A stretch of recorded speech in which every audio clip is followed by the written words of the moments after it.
감사합니다. Julian Clare, 대사 아일랜드 소라운입니다. 처음 뵙겠습니다. I have to say, I'm well used to being outshone in English by Dominic McSorley, but as the ambassador to Korea, there's something very galling about being outshone in Korean by our English guest.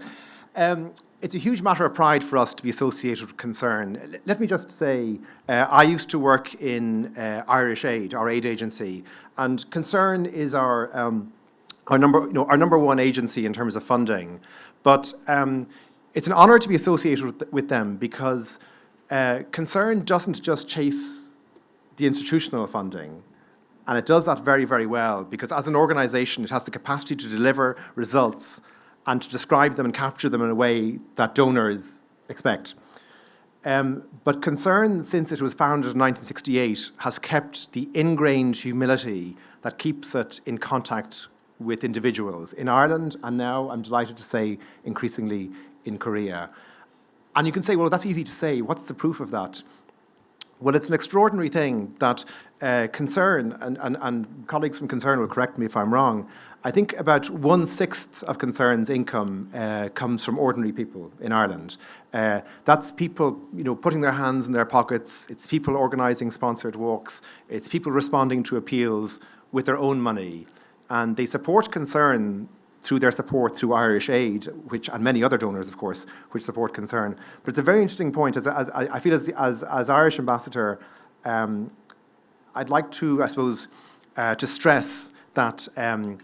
That connection that Concern has with the Irish people, that people in Ireland trust Concern. They trust Concern to take on the hard jobs and to do them well. And even in terms of, I see my old friends and colleagues here, of course, Dominic and Olive Towie and Richard Dixon, even the fact that the people in Concern have really have spent their careers in it. It speaks to the integrity and the ambition of the organisation. So I really just wanted to make those points. But what it has also done, though, is, and this is really the point that Dominic has made, is that in addressing an issue like hunger, it's an issue that carries an enormous emotional weight. An enormous emotional weight for people in Ireland and, of course, obviously for people in Korea. Because it's not just the tragedy of hunger, it is also the injustice of hunger, preventable hunger, hunger caused by conflict, by climate change, and by misallocation of resources. And in a way, that's why I suppose we have such a strong and enduring partnership, because it's not just tackling those issues, but it's also bringing home to people what are the root causes of those issues, what are the drivers of conflict, and what then are the causes of poverty, malnutrition, and hunger. And indeed, Concern has played a very big role in what has been called the bridging the humanitarian and development divide, seeing interventions as a continuum rather than just breaking them up into individual categories. Speaking from my experience when I worked in as I say in our aid agency in Dublin, I think it's sometimes true that that an organisation can drift from its original stated purpose, and sometimes it can describe itself in kind of jargon, which is obscuring and obfuscating. And it is really to the eternal credit of Concern, to Dominic McSorley and his colleagues, that Concern has remained true to its fundamental work, the work that made ordinary people in 1968, in response to the Biafra crisis in Nigeria, say, what can we do? And let's do something about it. And I think, in a way, as the organisation approaches its 50th anniversary, I think that spirit remains intact. Since I came here into Korea in August, I've been delighted also to meet Junmu and his colleagues in the Concern office here, who I think are doing remarkable work, not just the Hunger Heroes campaigns, but all the work that they are doing. And I think the work of Concern and the relationships between Concern Worldwide and Concern Korea, I think it's going to be a very important and growing connection, and also a connection of which Irish people and Korean people can be tremendously proud. I think finally, let me just say that there's huge value to the analytic work that's contained and has been contained every year in this Global Hunger Index.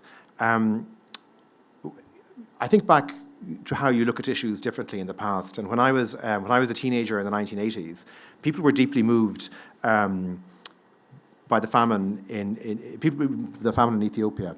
But I suppose there was a certain sense of, if only we can just get the goods from here, where we have an excess of agricultural production, to there, then it'll be fine. And I suppose what Concern and its colleagues in the Hunger Report, and what they've shown also, and this is a very important thing and sometimes neglected, is in the work of development education, in speaking to people in countries, to school children, to community groups, about why there is a need for aid and why we should support it.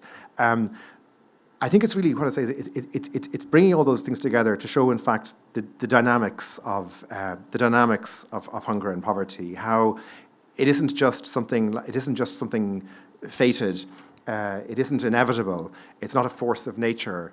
That often, too tragically, it is wrought at the hand of man, and much as it is caused, much as hunger and malnutrition and poverty are caused by human agency, so they can also be addressed by human agency. That we have the capacity ourselves, as representatives of aid agencies, of governments, of people, of citizens, of global citizens, to make a difference and to finally address global hunger and indeed to live up to the commitments, as Dominic said, that all our governments made in New York in 2015. So on behalf of the Irish Embassy, let me thank you. Let me thank you again for giving us this opportunity to be associated with today's launch, and I look forward to, as ambassador here, I look forward to a lot more contact in the future. Thank you very much. Kamsahamnida.